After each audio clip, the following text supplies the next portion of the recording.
let's see here. There should be something. Maybe this spell? Greetings, Loki Pan. If you must know, I am wearing this in order to protect myself from the shenanigans of Halloween, considering what we've dealt with in the past couple of years. You let a demon into the castle. Loki Pan!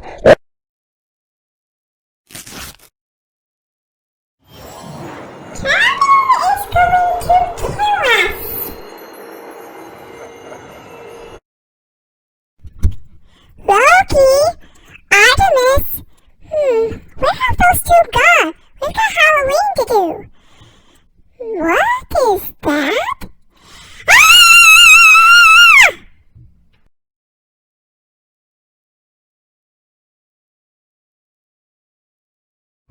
Hello folks, this is Dragon Videos and welcome to another segment of Halloween month.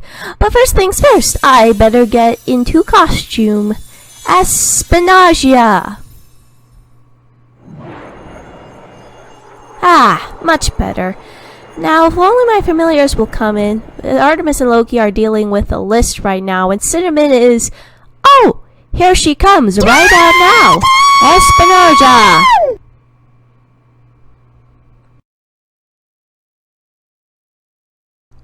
Whoa! What the... Cinnamon, what happened? Where's Artemis and Loki? Situation! Look! Monster! Cinnamon, I've dealt with a cave full of cartoon villains, a psychotic Disney villains, a psychotic clown, a hostile alien, and an evil Skeksis. What could possibly throw at me, especially on Halloween?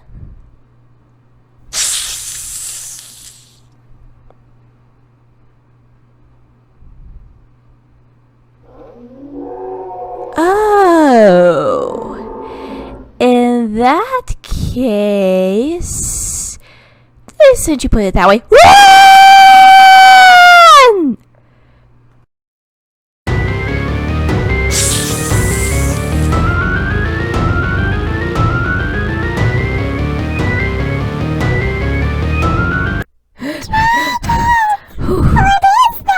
Well, apparently this is a manifestation of a spell that's gone completely wrong. Normally, this could only mean one thing. Something's happened to my spell book and it got close to one of the books that Artemis was working on. I have an idea, but get ready to flap like hell.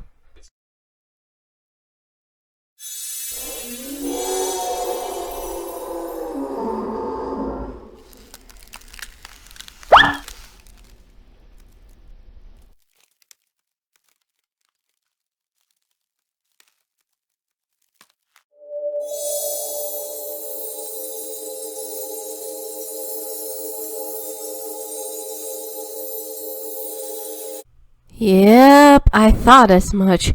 According to the rules, if you rip apart a spell book, you're surely gonna get unstable magic. So where Well, did if my they go? suspicions are correct, last thing I handed this book to Artemis, so... Oh, there they are. Get us out of here. What happened?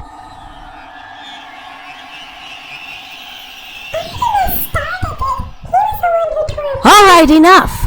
We got a very big situation here. Until Cinnamon and I can find a way to get you guys out of there, you're stuck here. Oh, and I forgot to do this. Oh, Raven. Really? While that's going on, let me review what this list is going to be about. As I'm scrolling through the pages, I'm going to go over some scary cartoon villains. Not like the big massive one I did with the Cave of Villains. In this villain encyclopedia, I decided to try to do villains from 2020s and 2010s. Basically villains that were so frightening, as well as in terms of method and appearance, that they definitely have us all running the hills. Hang on, ladies and gentlemen, it's going to be a long Halloween night.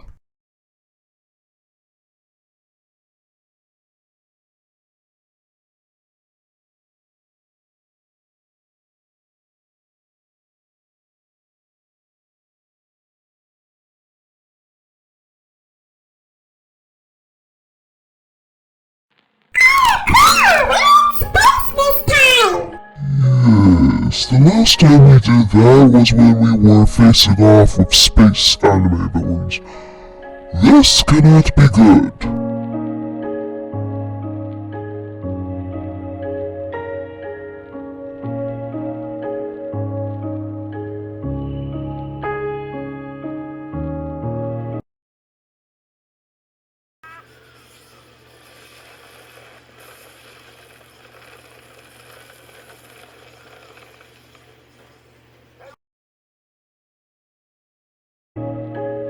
That, ladies and gentlemen of the Kid Cosmic fandom, was Erodius.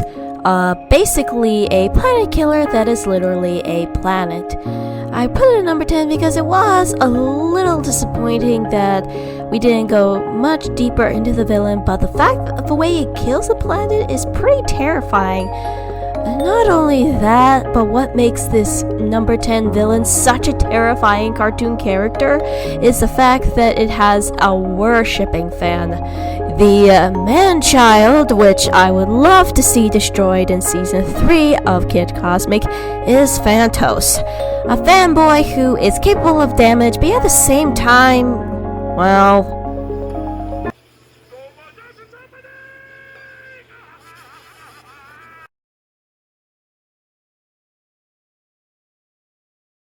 So far in 2021, he's considered one of the scariest villains in the 2020s.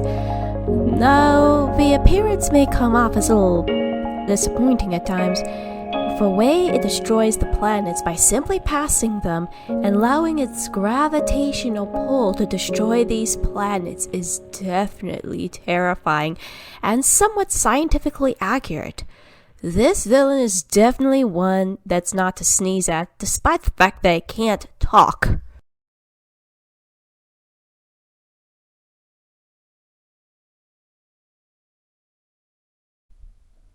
Oh, thank goodness we're finally out of space.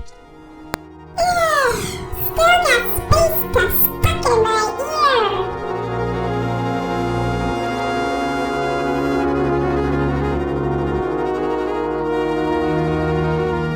Okay, so be very careful with this guy here. Bradford Buzzard may look like an ordinary businessman, but make no mistake, if you're a DuckTales fan, you will know very well what Bradford Buzzard is very capable of.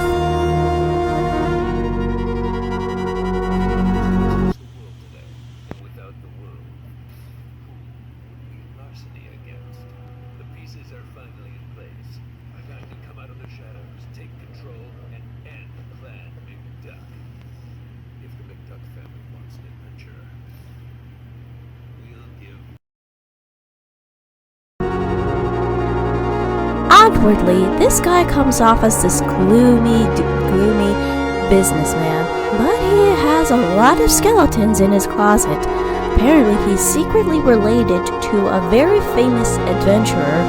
On top of that, he's also responsible for the creation of Webby. So, technically, she's kind of the daughter of Bradford. It's a little complicated if you have not seen Season 3 of DuckTales, but he has a dark plan, a very dark plan. This means Bradford is collecting artifacts because he wants to rid the world of anything adventurous. And he's not just getting rid of artifacts. He's gonna erase my family. I gotta warn everyone. Being the mastermind of Fowl, he comes up with this deranged plan of removing adventures and the people that cause it, though he isn't exactly very sane and normal himself. Anyway, this guy is the mastermind of everything, putting one step ahead of himself, ahead of a DuckTales game, and that's not even the worst part.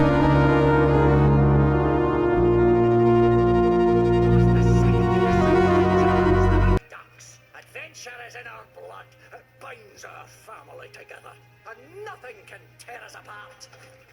I've torn you apart once before. What are you babbling about? How do you think Della found out you built the Spear of Sleep?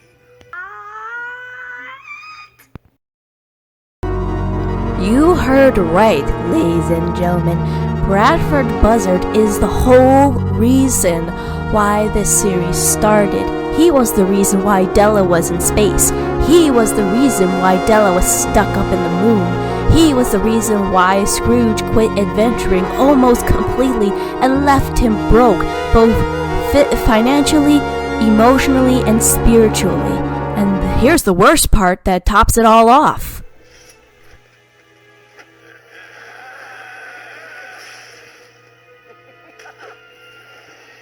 Oh, Bradford, how villainous. True, Magica the spell is scary in appearance and power, but this dude one-ups her through intelligence and his remorseless actions, going as far as killing off his opponents, as well as manipulating Scrooge McDuck and the McDuck clan, all for the sake of removing adventures so everything can be normal. This guy is anything but, and if you're in the world of DuckTales, it'd be best to avoid him at all costs. The way you put it, I think we best leave this office now, before he does anything more insane.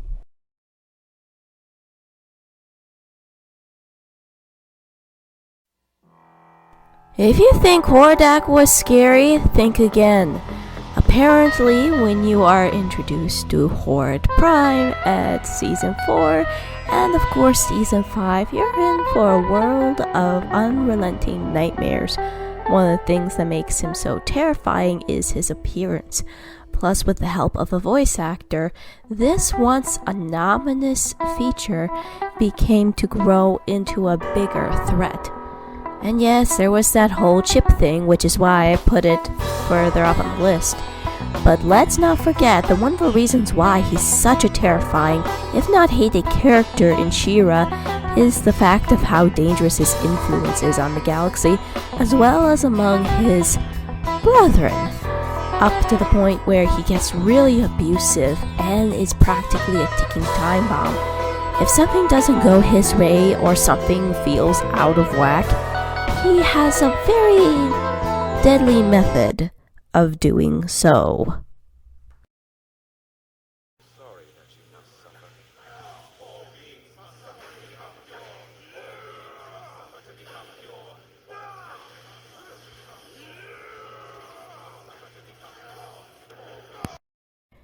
Make no mistake, this hypocritical villain is just as dangerous as Bradford Buzzard, but he definitely has a constant reminder that he knows all, he sees all. Though I disagree with that concept, he still tries to be one step ahead of the heroes, and his eerie features and his ancient monologues definitely give you the sense that you really don't want to be in the same room as this guy. I can tell you that much.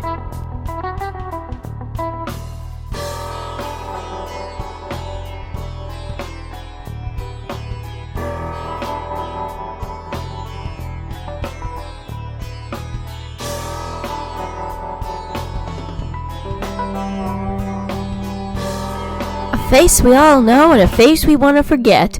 Arachnid is probably one of the few well-known Decepticon females in the Transformers universe, as well as been seen in Transformers Prime. But there is also one reason why she is in this list.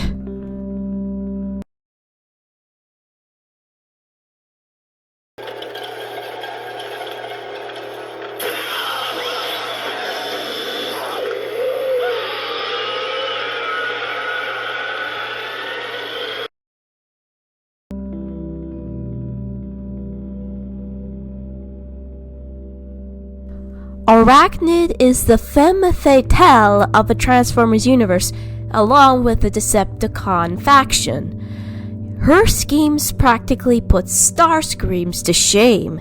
Not only that, but she takes whatever opportunity she can to handle the situation and put it into her favor. There's no guarantees, but she knows of how to get into the situation and mess with others. But what really makes her creepy is her hunting obsession, especially with Jack since predatory. She'll stop at nothing to collect endangered species and hunt them down mercilessly. She's practically the closest thing to something gory in a Transformers franchise.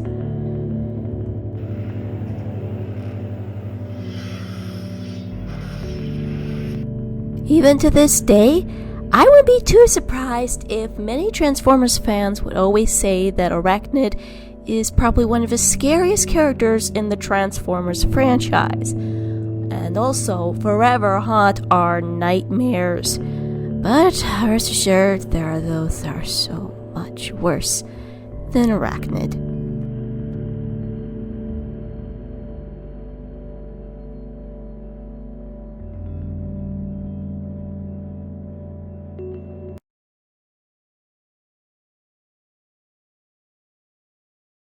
Just when you thought blue and yellow were scary? Don't get me wrong, their debut definitely gave off a sense of ominous foreboding and intimidation. But there was one diamond out of all four of the Authority that scared everyone silly. White Diamond, from Lakes from Here to the Homeworld, definitely gave off a very startling debut.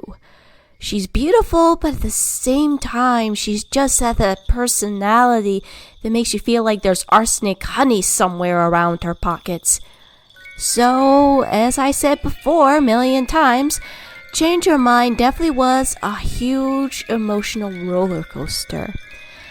But not only that, we definitely had a huge debut of that White Diamond's terrifying powers. Each time, it got scarier and scarier as we were exposed to her capabilities and why she was one of the most feared diamonds in Steven Universe.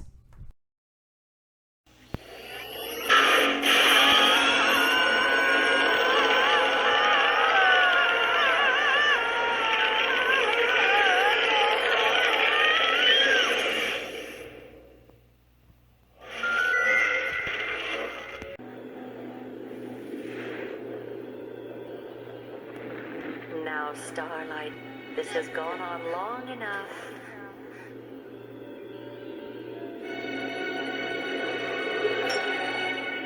It's time to come out, Pink.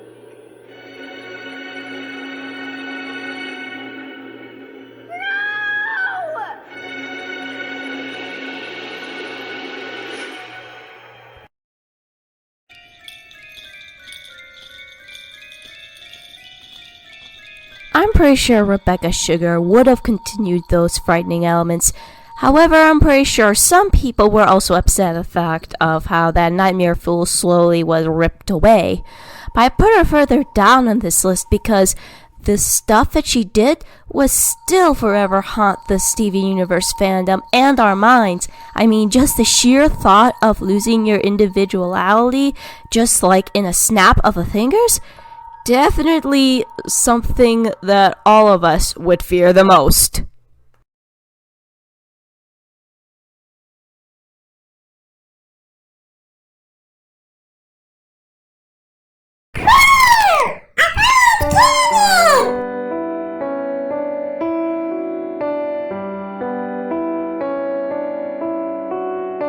Nice scenery, but I'm pretty sure something's about to go wrong.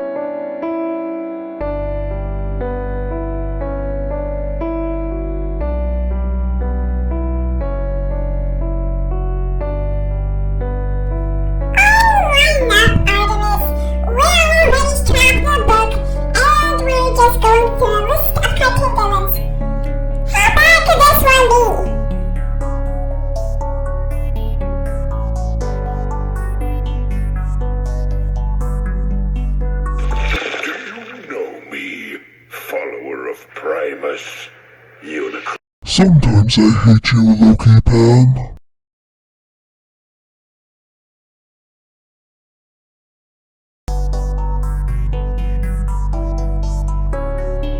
Unicron was the big bad planet eater way before Rodius came to be.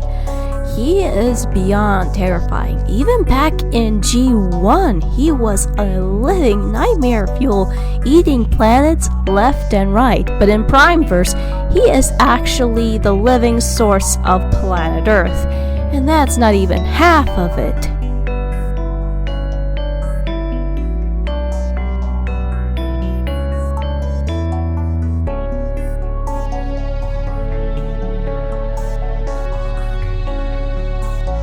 Capable of summoning my life force. I rise because I have deemed it my time. While Primus was the creator of the universe of Cybertron, Unicron was ironically responsible for the existence of humans, in this universe anyway. But he definitely is not very patient with the idea of having living beings on him, viewing them as parasites and willing to destroy them by any means necessary. Not only with the duplicate clones like you saw earlier, but he also has the power to bring evil beings like Megatron back to life, as well as those notoriously nightmare fuel zombie cons. This guy's blood is literally the source of all evil, considered the anti-spark at that point. Unicron is definitely a force that you really don't want to mess with, especially if you are alone on the battlefield with him. Huge, merciless, and of course, having every capability of manipulating a living planet, he is definitely a force you really don't want to mess with.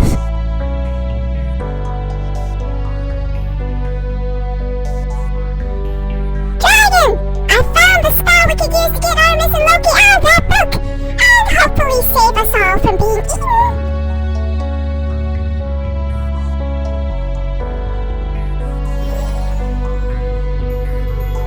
Hey, Cinnamon! I think the spell's finally working! Oops!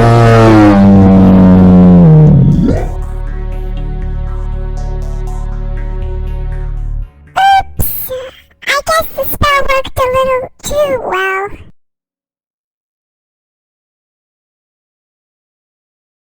Okay, so I'm at number 4, and apparently after battling our back here, I seem to be in some sort of forest? Huh? What's that? Another one of those trees. I don't like where this is going. Over the Garden Wall was a very interesting Cartoon Network show. It focuses on a little bit about death and facing your fears. However, there was one particular villain that always scared the bejesus out of everyone when watching this show. The Beast is no laughing matter. This dude lurks within the unknown and is seen by all. He's practically the king of deception, and if you find yourself alone in the woods of the unknown, you really don't want to get bumped into this guy. To make matters worse, he has very many faces presented on his body, most of them that were harvested from the alder trees, just like the ones you saw earlier along with Loki. These trees are supposedly to help with his existence, his source of power. But here's something that really is terrifying, aside from this reveal that you briefly see for even a few seconds. He lurks out there in the unknown, seeking those who are far from home, hoping never to let you return. His name in translation means Death of Hope. He basically is the living significance of death and despair, which is something he always instills upon everyone wherever he goes. Keeping this lantern lit. It's almost like your soul is in this lantern.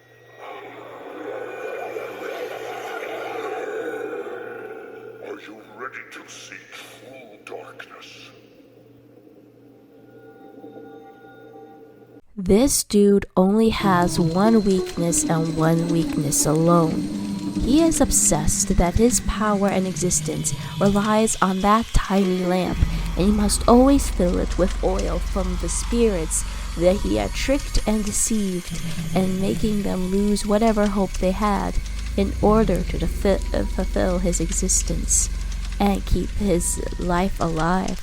Not only that, but he's afraid that if it goes out, he'll die. Are you? Don't!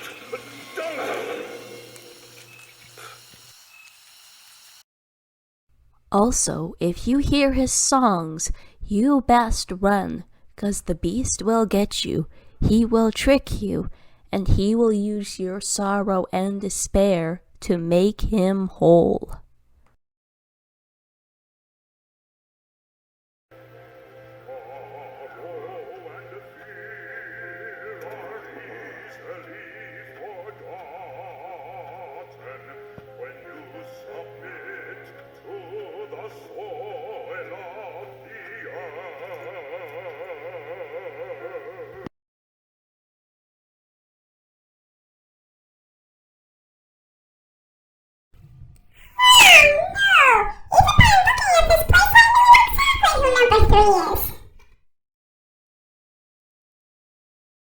Emperor Bellos came off from being this vague villain in Season 1 into a full-blown ominous villain with a huge draining presence.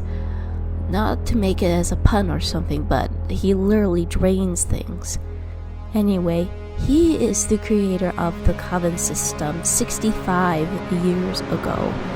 This had the capability of guaranteeing everyone the capability of doing magic, but at a price. Those who had a specific set of magic are allowed to do that magic alone. However, if you join the Emperor's Coven, you are an enforcer and free to use multiple sources of magic. Wild magic and being a covenless witch are completely forbidden. If you don't follow that quota, your palisman will die.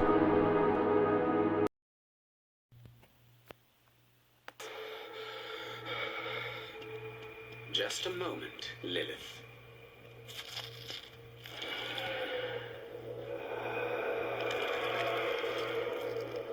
Ah, that's better.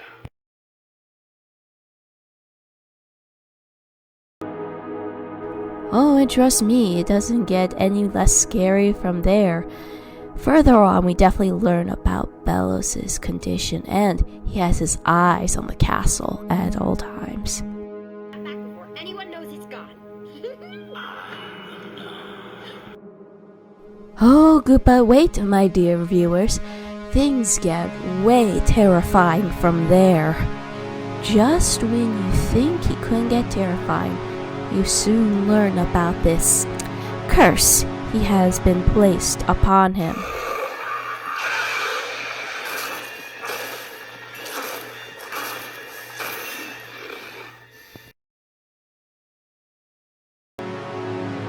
Despite his age and frail form, he is not without his own deadly powers, ones that are definitely a thing of nightmares.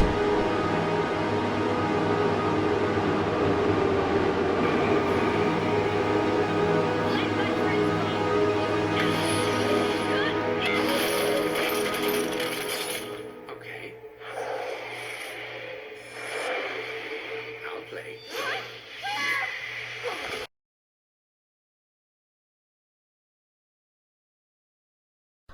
Ruthless, cunning, as well as being greatly cursed, up to the point where you really don't want to be in the same room with him. This guy is practically a living stick of dynamite who will do everything in his power to destroy wild magic and everything that it stands for.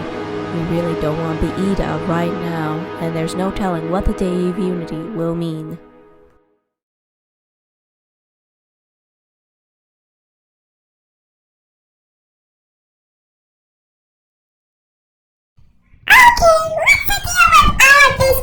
It was bad enough when I had to deal with it in the previous page for Fairy Number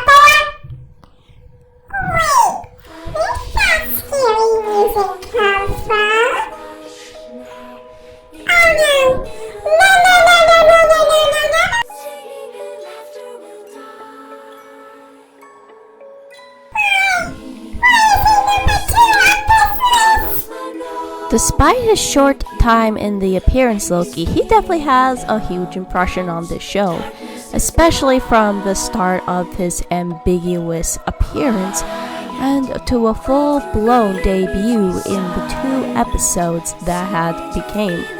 The Nowhere King is definitely a living nightmare, wanting nothing more than to erase anything that comes into his domain.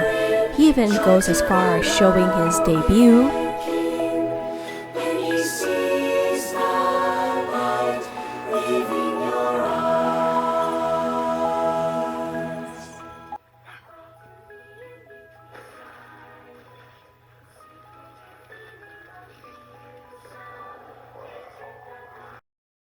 To his voice and powers, both of which definitely show that he is not a contender you want to mess with. Just when you thought Bellows was a heavy hitter, this dude can put you at his very mercy.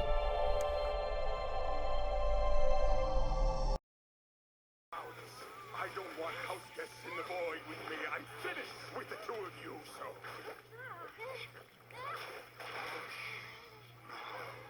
And die.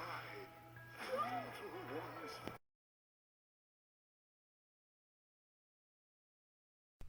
This guy has one goal and one goal in mind that we know so far, and is to destroy both the human world and centaur world. The reason behind it is unknown, but we definitely feel like there's going to be a heavily dark history that involves with it. Not only that, but the crew have been lucky enough to be alive.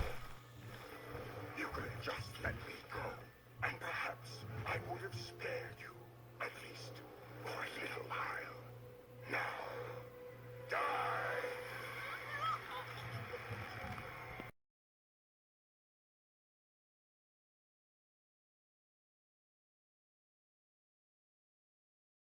One of the reasons why I put him number 2 is because of his mysterious past.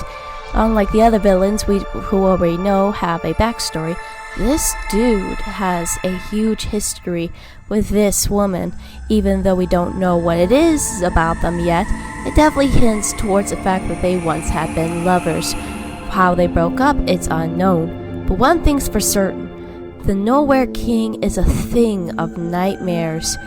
He not only has a terrifying power that engulfs everything that it touches, but also has a haunting voice that definitely shows that he seems to be an ancient force that you really don't want to be alone with, as well as a hostile power that will do anything to erase your existence and the worlds that exist between his realm.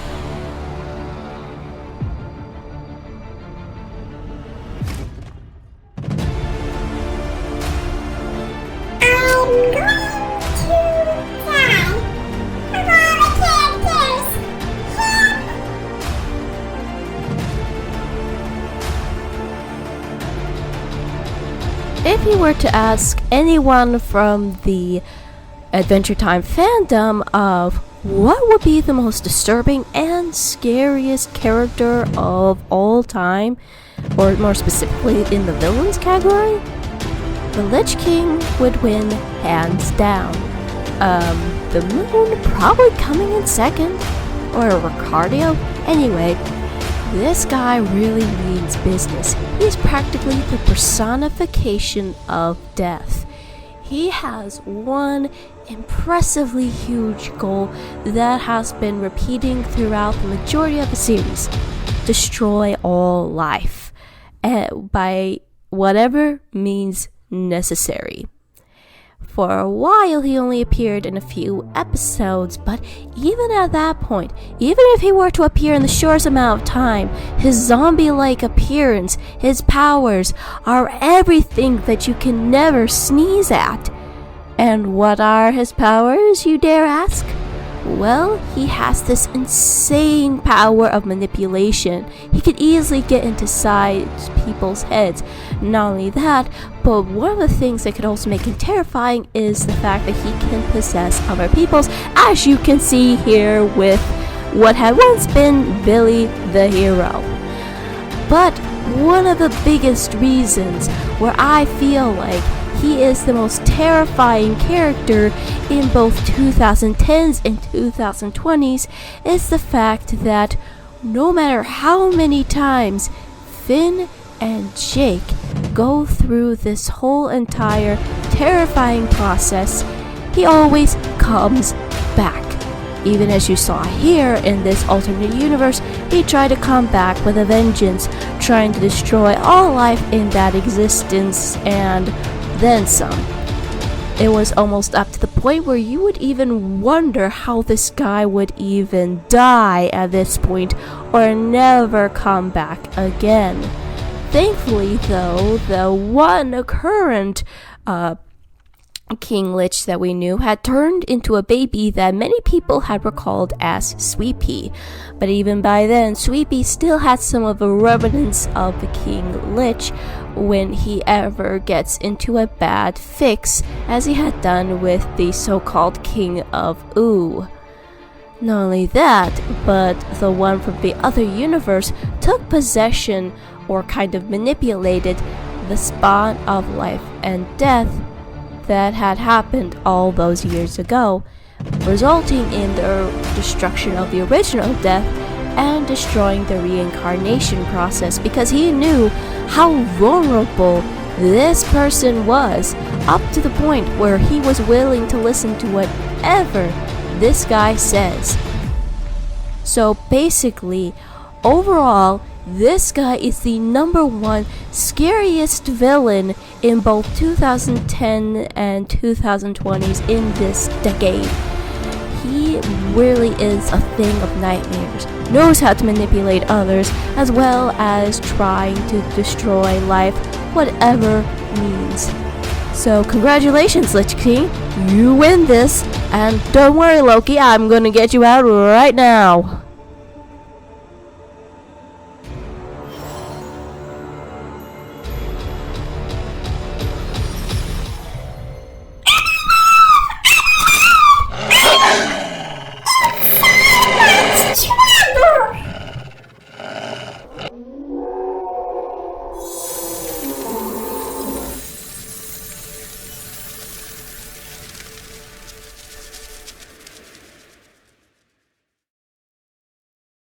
Happy Halloween! Happy Halloween!